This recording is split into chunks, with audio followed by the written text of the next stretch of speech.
Hello, my name is Michele, and you're listening to Profit is a Choice. Welcome to the podcast. Here's a question that I get asked all of the time when someone shows me their financials. The first thing they say is, are they good? Is this good? Is it where they need to be? And, being a judge of design or of beauty can be one thing, and being a judge of numbers is a completely different thing. So in this podcast today, we're going to look at some numbers, look at some benchmarks and statistics, so you have the ability to look at your own numbers and ask, are they good? Every day, empowered entrepreneurs are taking ownership of their company financial health and enjoying the rewards of reduced stress and more creativity. With my background as a financial software developer, owner of multiple businesses in the interior design industry, educator, and speaker, I coach women in the interior design industry to increase their profits, regain ownership of their bottom line, and to have fun again in their business. Welcome to Profit is a Choice. Okay, so we're going to geek out just a bit on some numbers. And,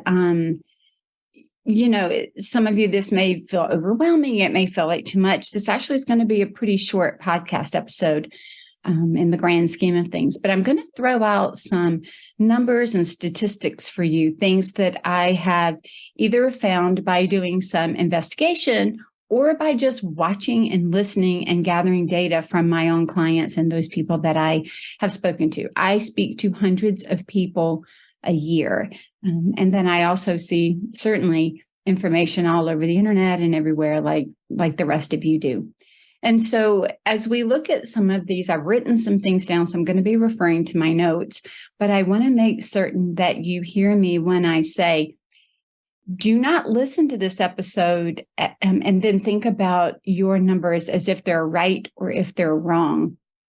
Instead, what I want you to do is I want you to listen to this episode and use it as a comparison. Use it as something that you can look at the story of your numbers to see what they're telling you. And then, just like with any financial indicator, actually any indicator at all, it is really just a result of some amount of decisions that have led to that. So if you like the number, if you like the percentages, if you like where you fit into your own statistics or the industry statistics, keep making those decisions. If for some reason you're not happy with that, change the decision-making process. That's what we do here all day at Scarlet Thread Consulting. There are so many of these benchmarks that we can look at. So I'm just going to hit some of the highlights for you today.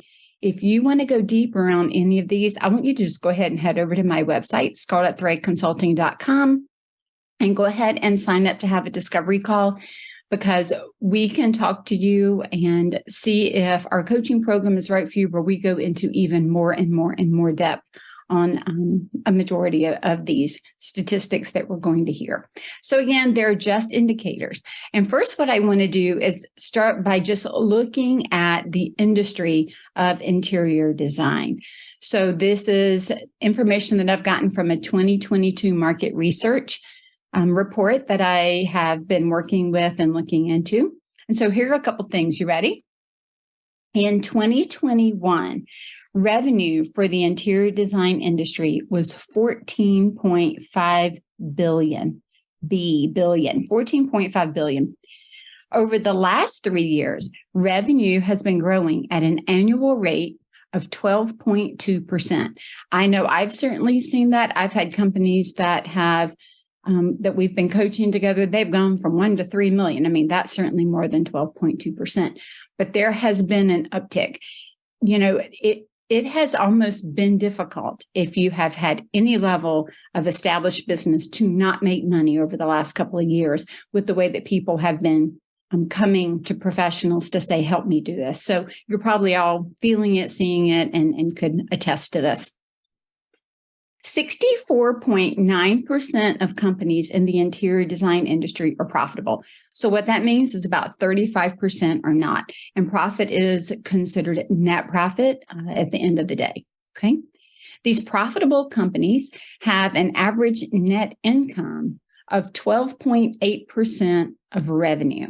So their net income at the bottom of the P&L is 12.8% of revenue on average. Payroll per employee in this industry is approximately $54,000 a year.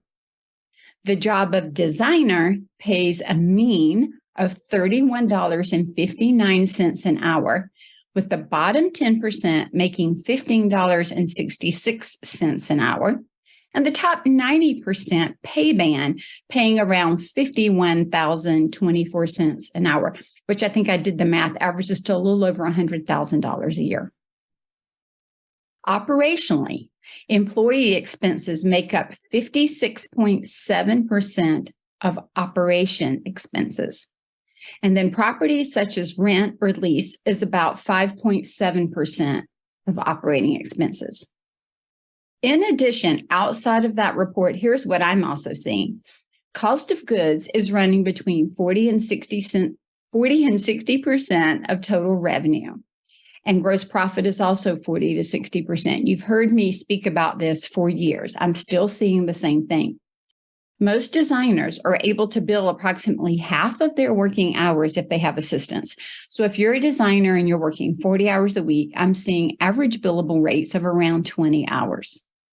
For teams where the designers have a lot of support and with smaller administrative tasks, meaning they're not having to do everything, I can see them billing on average 25 to 30 hours a week. That's assuming that, of course, the billable opportunity is there. Revenue split between billable design time and product sales varies by business model. So when you're looking overall, I see this question a lot, how much of my revenue should be design, billable time, how much of it should be product? There's really not a should. It comes down to how you've chosen to run your business. Are you more of a cost of goods business or product business? Are you making more of your money because you're doing service-based opportunities? That's more of what you're doing is the design and not as much. So, that really comes out to how you look at creating the model for your business. I'm seeing product markups anywhere from 35% to more than 100%. Again, that varies by the business model and the location. Many companies are learning, this is a big one this year and last year, many companies got caught and they are now learning that they need to cover monthly expenses with billable time or design time due to the delay in product delivery and the capture of profit. So if they're not capturing profit on a product until it has been installed and that's taking along forever, then they're recognizing that they're running out of that quick cash flow to run the day-to-day business.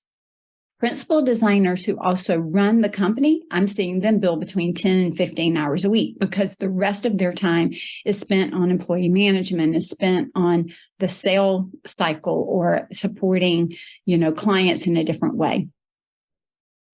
Rent is safest when it is between 6 and 8% of gross profit. The rent statistic that I gave you earlier was based on operational expenses. This one is based on gross profit. When we talk about not being house poor in your own home, we don't want to be house poor in your business.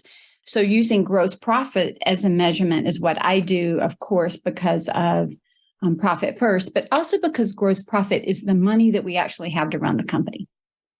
I am seeing, back to the cash flow comment earlier, I'm seeing it really hit a hiccup due to the delays and the problems in installations. So really, really learning in this next year how to manage cash, how to know when it's coming in, the difference between a budget and, let's say projections, knowing what your monthly nut is, knowing how to cover all of those funds, that's going to be imperative for you to stay in business and not stress.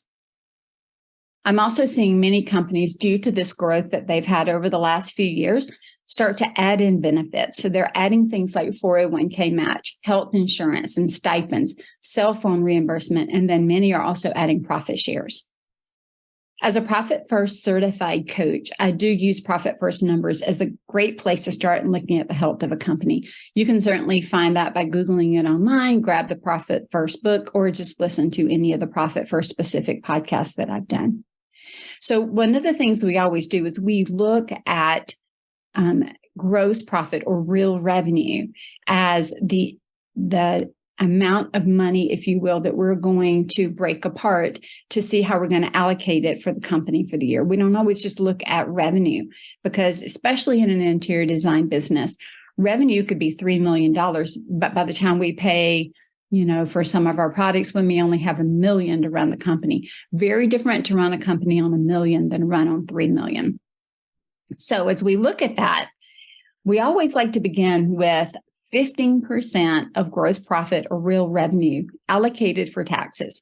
This can go down or up as your individual tax situation is assessed by your CPA or accountant, but it is a good starting point. In general, 15% of gross profit comes out to maybe around 28% of net profit. We also were looking at profit in the company. And when we look at profit in the company, that means different or separate from owner's salary, owner's pay, owner's draw. So this is more of a company profit. And for that, we look at somewhere between 5 and 15% of gross profit. Remember earlier when I said that the average net profit was 12.8%? That's the profit that we're talking about. So this is outside of being paid as the owner of the company. Owner's compensation. Now, this includes your salary, whether it runs through payroll or not, any draws or distributions that you make, and benefits that are given to you simply because you own the company. We see those run anywhere from 10 to 50% of gross profit. Certainly, the higher the gross profit, when you move into the millions, the percentage is lower. At the lower levels of gross profit, 250,000 or below, we're seeing that be more in that 50% range. And we see operating expenses running anywhere from 30 to maybe 65% of gross profit, again, depending on that sliding scale of gross profit. It's important to recognize that these are healthy percentages for companies, and they're really just to be used as a starting point. You may fit directly within these allocations the first time you look at it. Maybe you don't. It's really going to be about the decision-making process. I see some companies put more into profit and less into owner's salary because they have something they want to do in the company. You get to make those decisions. That's the wonderful part about us owning the company, is we can make decisions that move our business in the direction that we want them to go. Maybe you're thinking, as you're either watching the video or listening to this in podcast form, oh my gosh, this is a lot. Yeah, it really is a lot. But I'm going to give you some ways to move forward. And all of this is going to be in the show notes. So if you are watching this or listening to this, all of it is written down. You're able to click on any of these links and find them. The first is you can continue to listen to this podcast, Profit is a Choice. We talk about profitability, and we're going to be looking at these statistics on and off throughout this year. So we're going to be talking about all the ways to be profitable, all the decisions that you made that lead to this profitability. The second is you can complete the financial health checkup that you can find on the Scarlet Thread Consulting website. The third is you can load your data into Matrique Solutions. Check that out at matriquesolutions.com. We can visually interpret your results for you. You could take a course like Understanding Your Financials that helps you really know how to go in and do the math and look at the numbers in your business to see what your story is. What is your financial story? Or you can join one of my coaching programs by signing up for a discovery call, like I mentioned at the beginning of this podcast. If there was ever a year to know your numbers and to protect those numbers, this is it. Don't lose the profits that you've made over the last 2 years, those vault accounts and savings accounts that you've built up, because you're not aware of the changes in the industry or the changes that are happening to your cash flow. Check out one of the 5 steps above and, do something now early in the year to keep your business from being stressful. Choose to be profitable. Choose it every single day, because profit doesn't happen by accident. Profit is a Choice is proud to be part of the designnetwork.org, where you can discover more design media reaching creative listeners. Thanks for listening, and stay creative and business minded.